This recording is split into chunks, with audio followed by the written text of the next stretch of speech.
1400 साल के आतंक का सर्वनाश प्रधानमंत्री नरेंद्र मोदी जी के हाथों से होगा। पाकिस्तान में भारतीय सेना द्वारा किए गए ऑपरेशन सिंदूर के बाद दिल्ली सरकार के मंत्री कपिल मिश्रा ने तीखा बयान दिया है। उन्होंने कहा कि 1400 वर्षों के आतंक का अंत प्रधानमंत्री नरेंद्र मोदी के हाथों होगा।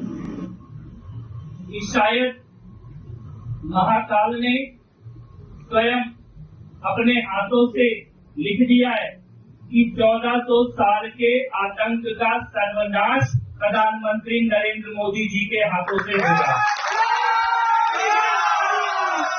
भारत माता की जय!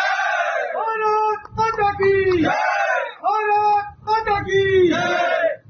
वो समय आ गया है, सैकड़ों सालों से कलकत्ता में बैठी मां काली की जिह्वा जिन शत्रुओं के रक्तपान की प्रतीक्षा में थी, वो प्यास पूरी करने का समय आ चुका है। मिश्रा ने कहा कि अब पीओके के खंडहरों में फिर से हर हर महादेव की गूंज सुनाई देगी। उन्होंने सभी नागरिकों से युद्धकालीन कर्तव्यों के लिए तैयार रहने की अपील की। डॉक्टर्स, नर्स, पुलिस, निगम कर्मचारी और आम नागरिकों को योद्धा की तरह देश की सेवा में जुटने को कहा।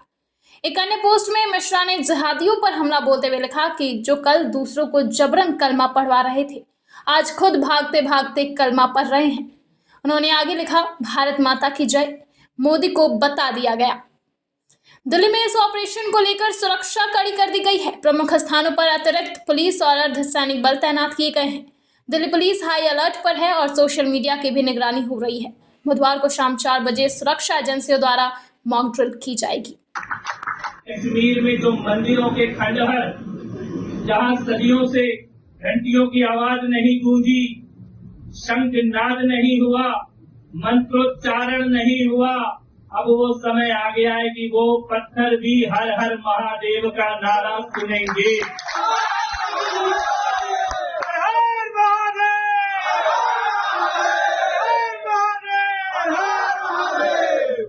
खंड खंड हो चुकी भारत माता के अखंड स्वरूप का जो सपना महर्षि अरविंदो ने देखा था, मां जगदम्बा की कृपा से उस सपने को साकार होते हुए हम अपनी आंखों से देखेंगे, अपनी आंखों से। वादियों ने हमारे बच्चों का नाम ले लेकर धर्म पूछ कर गोली मारी थी। बजरंगबली साक्षी है, इस धरती पे उनका नाम लेने वाला भी कोई ढूंढने से नहीं मिलेगा। लेकिन मैं ये कहना चाहता हूँ कि युद्ध केवल सीमा पर नहीं लड़ा जाता। युद्ध काल में हम हैं और ये युद्ध केवल सीमा पे नहीं लड़ा जाएगा। ये केवल सेना के जवान नहीं लड़ेंगे, ये युद्ध अस्पतालों के कर्मचारियों को और डॉक्टरों को भी लड़ना होगा। ये युद्ध दिल्ली पुलिस के लोगों को, पुलिस के जवानों को, सिविल डिफेंस के लोगों को, निगम के कर्मचारियों को, भारत के युवाओं को, बुजुर्गों को, बहनों को, माताओं को, सबको योद्धा बनना होगा। बनने को तैयार है क्या?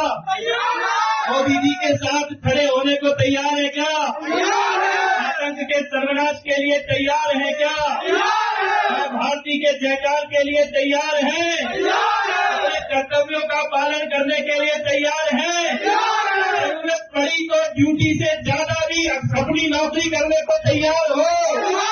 जरूरत पड़ी तो कानून व्यवस्था संभालने को तैयार हो?